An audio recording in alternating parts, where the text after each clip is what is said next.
Podcast, Episode 12. Today, we need to talk about a major system bug in human belief. Many people think they can live a corrupted life, full of negativity, and then simply switch to a positive mindset in the final second before death to access heaven. Spoiler alert, that is scientifically impossible. Your brain is a pattern recognition machine. It runs on the loops you practice every single day. You cannot install a saint operating system on a sinner hardware in just 1 second. So, how do we actually guarantee a safe destination for our consciousness? Let's decode the truth. I want you to picture a scenario. One that I think haunts a lot of us. Usually at like 3 in the morning. Exactly. 3 a.m. when you just can't sleep. Imagine you are at the absolute finish line. Right. The doctors have stepped back. The room is quiet. The clock is, it's ticking down the final seconds of your life. It's a heavy thought. It really is. And in that heavy silence, there is this pervasive cultural idea. Maybe it's a hope, maybe it's a myth, that if you can just muster up one perfectly pure, holy, or just positive thought right before the screen goes black. You win. Yes, you somehow redeem the entire mess of the previous 80 years. It's the spiritual Hail Mary path. A Hail Mary. Yeah. Perfect way to put it. It's a very comforting thought, isn't it? I mean, the idea that we can procrastinate on our spiritual homework for decades and then just, cram for the final exam in the last 5 minutes. But that is exactly what we are unpacking today. Is that actually how it works? Can you just hack the afterlife in the final 10 seconds? Or is that logic fundamentally flawed from the ground up? Exactly. And to answer that, we aren't looking at some traditional religious text or a scientific paper today. We are doing a deep dive into a really fascinating, gritty piece of audio. From a creator named Riwat Bunyaratafan. Better known as YARATA. Ray is such a unique figure. He's a producer, he's a thinker, but he frames himself very differently from your typical guru. We are specifically analyzing episode 12 of his podcast, which is called ItthiJit. Right. And the episode title is Jit Sud Tai, which translates directly to the last mind. Exactly, the last mind. And before we get into all the heavy metaphysics of this, I think we have to talk about the mission of our deep dive today. Because on the surface, talking about the last mind sounds like we're planning a funeral. Right. It sounds so morbid. Yeah. But having gone through this material, Ray isn't really talking about death at all, is he? Not at all. That is the complete bait and switch of this source. Ray's argument is that your obsession with the end, with that final report card, is actually ruining your now. Ruining the present moment. Yes. We're going to explore his philosophy of the fighter, this beautiful but really difficult concept of a golden heart. I love that part. And why waiting for a deathbed realization is basically a trap that guarantees you'll fail. It's a radical shift in how we operate day to day. But to really understand the message, you kind of have to understand the messenger first. You do. Ray opens this episode, ItthiJit, episode 12, with a very specific kind of energy. He doesn't come in with a soft, meditative namaste. No, definitely not.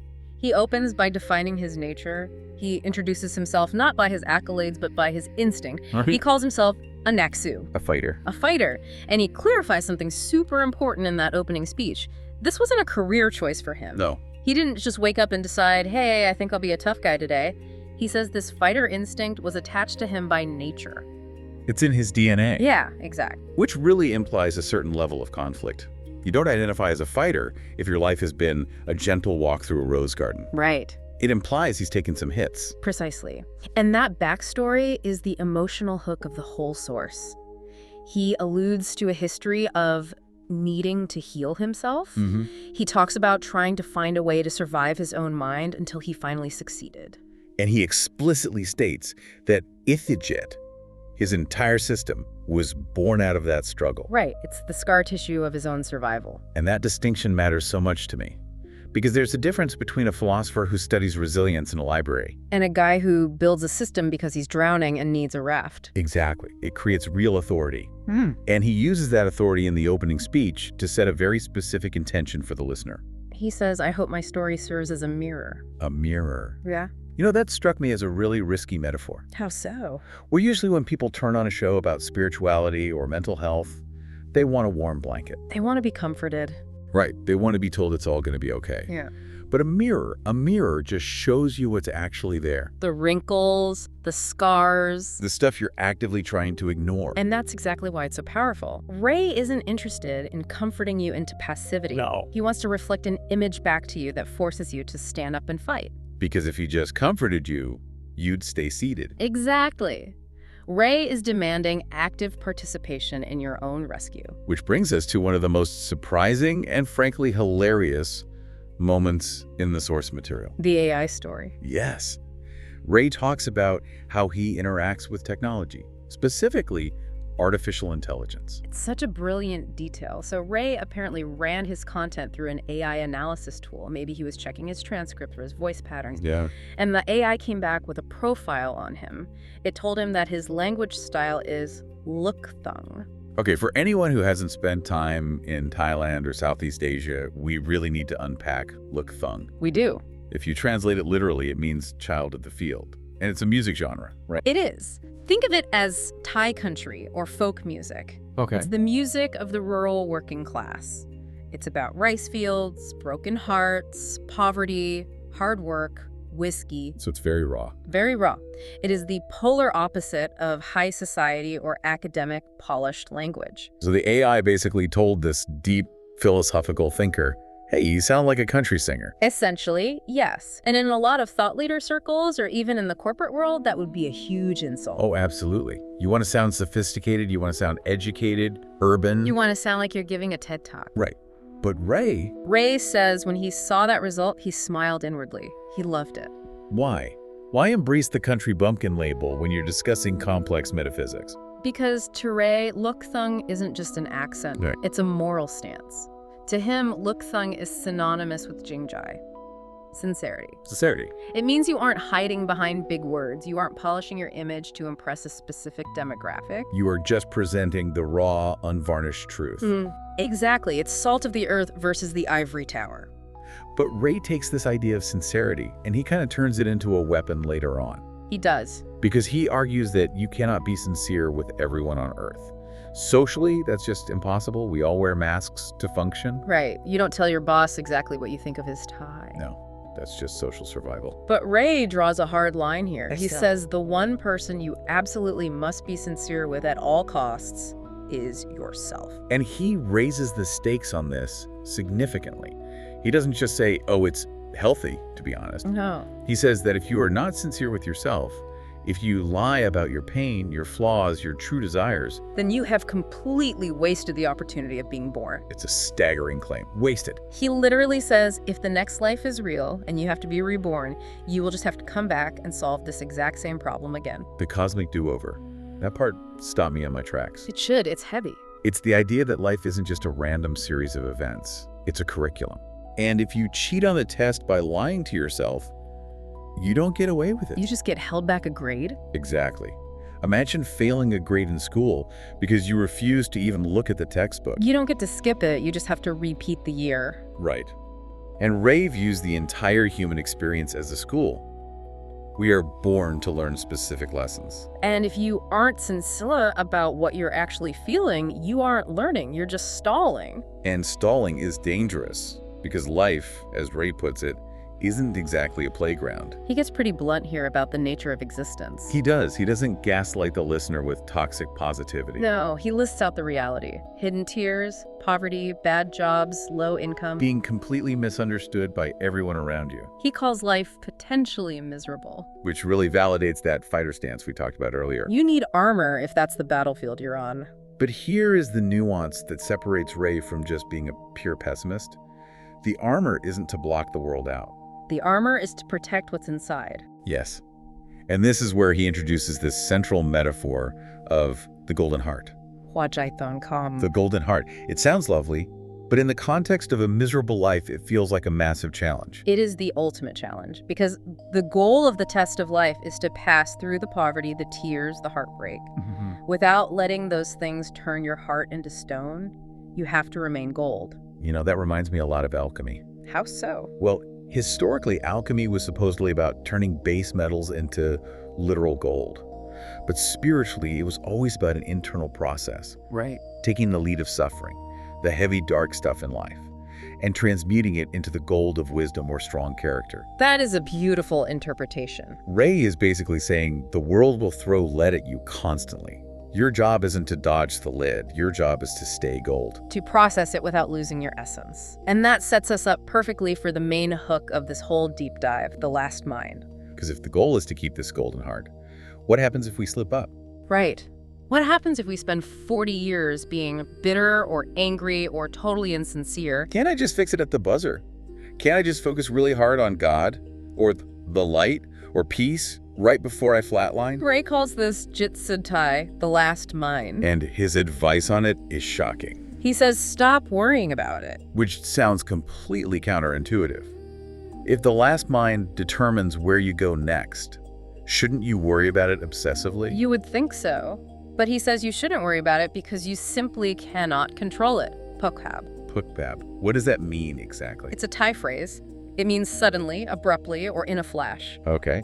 He argues that the state of your mind at the exact moment of death cannot be determined by a last-minute decision. So you really cannot cram for the final exam of death. Exactly. So if I've been angry, resentful, and insincere for 50 years, I can't just flip a switch to peaceful and loving in the last 5 minutes. Not a chance. Think about it like physical fitness. Okay. If you sit on the couch eating junk food for 20 years, can you just decide to run a marathon 5 minutes before the race starts? No, your legs just won't work. Your mind is the exact same way. It's a muscle. The momentum of the previous 50 years of anger will absolutely crush that 5-minute attempt at piety. So what's the alternative?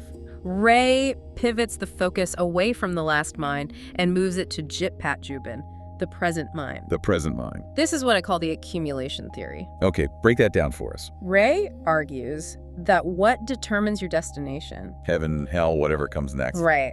What determines that is the sum total of your present minds. It's a numbers game. It's compound interest. Oh, wow. Every single moment you are angry, you deposit anger into the account.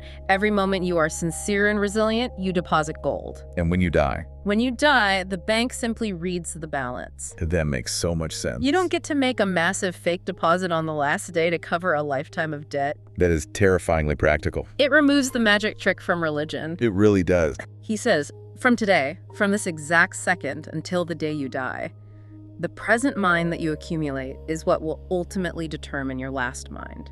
It completely shifts the accountability. I can't be a jerk today and just hope to be a saint tomorrow. Ray is very urgent about this point. He asks the listener directly, where do you want to go, hell or heaven? Do it starting today. Do it starting today. It's not a prayer. It's a to-do list. It is. And speaking of to-do lists, this is where the source material takes a fascinating turn into the technical side. Yes, because Ray isn't just giving us philosophy here. He isn't just telling us to go be good. Right, he's an audio producer. And he actually offers tangible tools to help you tune this present mind. This part really fascinated me because it felt so different from the rest of the episode. We go from the golden heart and reincarnation directly to .wav files. High-fidelity.wav files. Yeah. Ray is the creator of the ItthiJit system, which actually includes specific soundscapes. He breaks them down into two main categories. First, there's human Pulsecore. Human Pulsecore. It sounds intense, like a subgenre of techno. It might actually feel that way when you listen to it. He describes it as music designed to destroy negative energy in the mind. Okay, so think of it as the demolition crew. Exactly. You have all this accumulated stress, insincerity, and noise. The lead we talked about earlier. Right, the lead. Pulsecore is meant to break that up, to shatter it. Like a sonic detox. Yes, and then you have the second category, Which is? mantra frequencies. Okay, that sounds much more soothing. This is the rebuilding crew. He says this music is strictly to fulfill the mind and restore balance to the body. So, purge the bad with Pulsecore, and then tune the good with mantra frequencies. You got it. It seems like he's trying to use literal physics, sound waves, to impact the metaphysics of the human mind. And before you or anyone listening dismisses this as just a guy trying to sell MP3s on the internet, I think we have to point out how he offers these files. Because it connects directly back to his whole ethos. The golden heart and his sincerity. Right, I noticed this too. He mentions a Ko-Fi page where you can support him financially. Which is completely standard for creators. Very standard. But then he adds a massive caveat. The caveat of generosity. He explicitly states in the audio, if anyone wants it for free, contact me. I am happy to share. That is a big deal. Because in the wellness industry, Usually the secrets to the universe cost you $49.99 a month. With a mandatory upsell for the masterclass. Exactly. But by offering it for free to those who genuinely need it, Ray is validating his entire philosophy. He's showing that he has passed his own test. He isn't letting the need for money or clout corrupt the gold of his intention to help people. He's actually walking the walk. It's a complete ecosystem when you look at it. It really is. You have the raw, folk-style honesty. Yeah. The look thung. You have the philosophy of the fighter and the golden heart. You have the urgent reframing of time itself. Stop looking at the end and focus purely on the present mind. And then finally, you have the physical sonic tools to actually do the work. It turns the metaphysical into the practical. It stops being about just believing something and starts being about doing it. It really reframes our mundane everyday struggles, doesn't it? I mean, if I'm stuck in traffic or dealing with a really difficult person at work, normally I just think, man, this is so annoying. But through Ray's lens. Through Ray's lens, that traffic jam isn't just a nuisance. It is the test. Yes. And my reaction to it, whether I explode in rage or manage to keep my cool, I am literally writing the code for my deathbed right there in the car. Exactly. Ray would say, be careful. You are currently accumulating your last mind. Is this the energy you want to bank? That really raises the stakes of a Tuesday afternoon commute. It makes every single moment matter. You aren't waiting for the end to arrive. You are actively building the end right now. And that brings us right back to that cosmic do-over concept we touched on. I want to leave the listener with a final thought on that. Yeah. Because I honestly think it's the most haunting part of Ray's entire message. Go for it. Let's hear it. Ray suggests that if we don't learn sincerity now, we have to repeat the lesson. So you look at your own life right now. Mm-hmm. Look at the thing that is stressing you out the absolute most. The bad boss, the relationship drama, the financial fear. Does it feel new? Exactly. Does it feel like a brand new problem? Or does it feel familiar? Like a remix of a song you've already heard 10 times before in your life? If it feels like a pattern, maybe it's not just bad luck. Maybe it's the test. And maybe you're currently failing it because you haven't been sincere with yourself about why you're there in the first place. Right. But the good news here is you don't have to wait until the end to fix it. You don't have to wait for the deathbed. You can start that present mind work right now, today. The accumulation starts now. Ray YARATA's ItthiJit, episode 12. It is a profound wake-up call, wrapped in a country song, delivered by a fighter. And it asks us to stop looking at the horizon and start looking in the mirror. Couldn't have said it better myself.